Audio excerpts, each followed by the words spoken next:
the kind introduction, and I want to start by thanking President Macron for hosting the event and, of course, for the lovely dinner last night.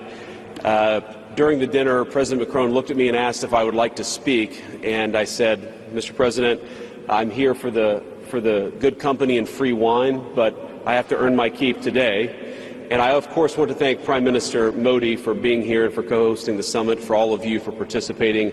And I'm not here this morning to talk about AI safety, which was the title of the conference a couple of years ago. I'm here to talk about AI opportunity. When conferences like this convene to discuss a cutting-edge technology, oftentimes I think our response is to be too self-conscious, too risk-averse. But never have I encountered a breakthrough in tech that so clearly calls us to do precisely the opposite. Now, our administration, the Trump administration, believes that AI will have countless revolutionary applications in economic innovation, job creation, national security, healthcare, free expression, and beyond. And to restrict its development now will not only unfairly benefit incumbents in the space, it would mean paralyzing one of the most promising technologies we have seen in generations. Now, with that in mind, I'd like to make 4 main points today. Number 1, this administration will ensure that American AI technology continues to be the gold standard worldwide, and we are the partner of choice for others, foreign countries, and certainly businesses as they expand their own use of AI.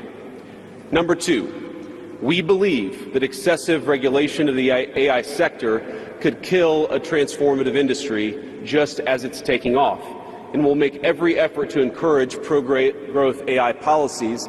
And I like to see that deregulatory flavor making its way into a lot of the conversations this conference. Number 3, we feel very strongly that AI must remain free from ideological bias, and that American AI will not be co-opted into a tool for authoritarian censorship. And finally, number 4, the Trump administration will maintain a pro-worker growth path for AI, so it can be a potent tool for job creation in the United States. And I appreciate Prime Minister Modi's point. AI, I really believe, will facilitate and make people more productive. It is not going to replace human beings. It will never replace human beings. And I think too many of the leaders in the AI industry, when they talk about this fear of replacing workers, I think they really miss the point. AI, we believe, is going to make us more productive, more prosperous, and more free. The United States of America is the leader in AI, and our administration plans to keep it that way. The U.S. possesses all components across the full AI stack, including advanced semiconductor design, frontier algorithms, and, of course, transformational applications. Now, the computing power this stack requires is integral to advancing AI technology. And to safeguard America's advantage, the Trump administration will ensure that the most powerful AI systems are built in the U.S. with American-designed and manufactured chips. Now, just because we're the leader doesn't mean we want to or need to go it alone, of course. And let me be emphatic about this point. America wants to partner with all of you. And we want to embark on the AI revolution before us with a spirit of openness and collaboration. But to create that kind of trust, we need international regulatory regimes that fosters the creation of AI technology rather than strangles it. And we need our European friends in particular to look to this new frontier with optimism rather than trepidation. Now, the development of cutting-edge AI in the U.S. is no accident. By preserving an open regulatory environment, we've encouraged American innovators to experiment and to make unparalleled R&D investments. Of the $700 billion, give or take, that's estimated to be spent on AI in 2028, over half of it will likely be invested in the United States of America. Now, this administration will not be the one to snuff out the startups and the grad students producing some of the most groundbreaking applications of artificial intelligence. Instead, our laws will keep big tech, little tech, and all other developers on a level playing field. Now, with the President's recent executive order on AI, we're developing an AI action plan that avoids an overly precautionary regulatory regime while ensuring that all Americans benefit from the technology and its transformative potential. Now, we invite your countries to work with us and to follow that model if it makes sense for your nations. However, the Trump administration is troubled by reports that some foreign governments are considering tightening the screws on U.S. tech companies with international footprints. Now, America cannot and will not accept that, and we think it's a terrible mistake, not just for the United States of America, but for your own countries. The U.S. innovators of all sizes already know what it's like to deal with onerous international rules. Many of our most productive tech companies are forced to deal with the EU's Digital Services Act and the massive regulations it created about taking down content and policing so-called misinformation. And of course, we want to ensure the Internet is a safe place, but it is one thing to prevent a predator from preying on a child on the Internet, and it is something quite different to prevent a grown man or woman from accessing an opinion that the government thinks is misinformation. Meanwhile, for smaller firms, navigating the GDPR means paying endless legal compliance costs or otherwise risking massive fines. Now, for some, the easiest way to avoid the dilemma has been to simply block EU users in the first place. Is this really the future that we want? Ladies and gentlemen, I think the answer for all of us should be no. Now, there's no issue where we worry about more than regulation when it comes to energy. And again, I appreciated the comments of so many at the conference because they recognize that we stand now at the frontier of an AI industry that is hungry for reliable power and high-quality semiconductors. Yet too many of our friends are deindustrializing on the one hand and chasing reliable power out of their nations and off their grids with the other. The AI future is not going to be won by hand-wringing about safety. It will be won by building, from reliable power plants to the manufacturing facilities that can produce the chips of the future. Now, at a personal level, what excites me most about AI is that it is grounded in the real and the physical economy.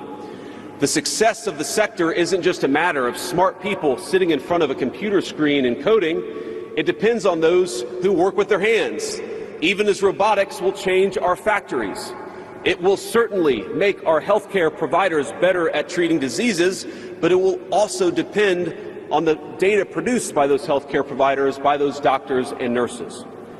I believe it will help us create and store new modes of power in the future, but right now, AI cannot take off unless the world builds the energy infrastructure to support it.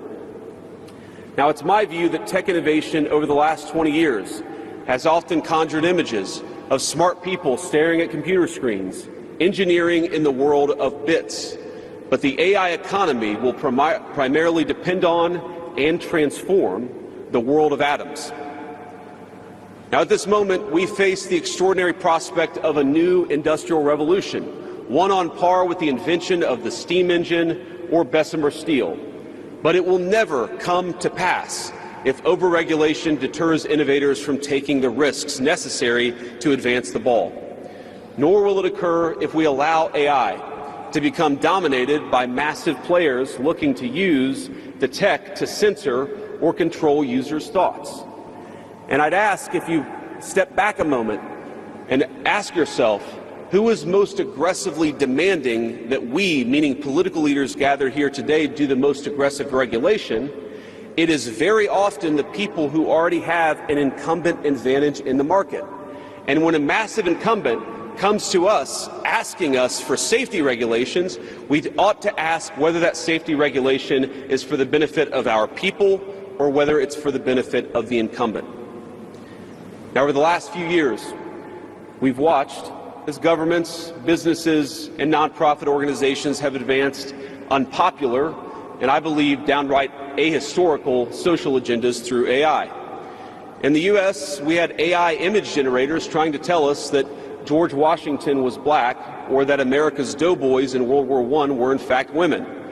Now, we laugh at this now, and of course it was ridiculous, but we have to remember the lessons from that ridiculous moment.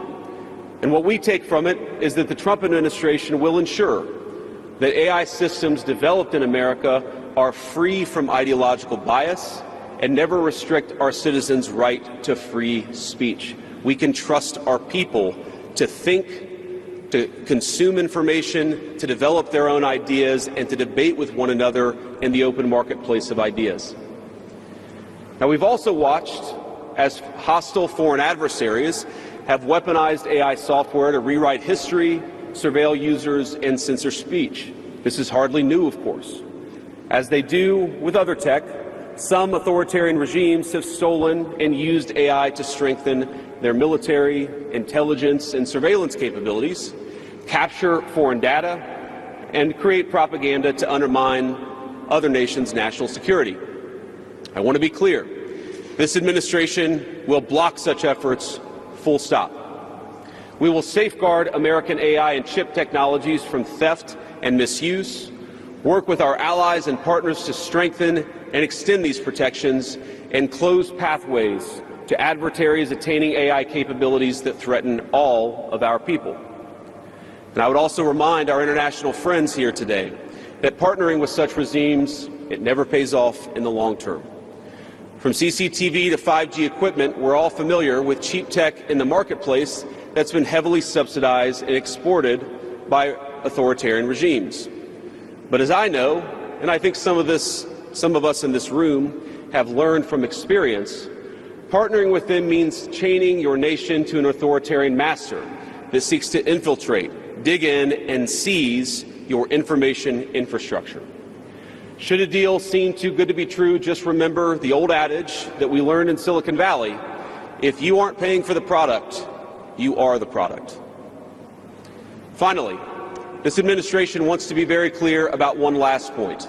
We will always center American workers in our AI policy.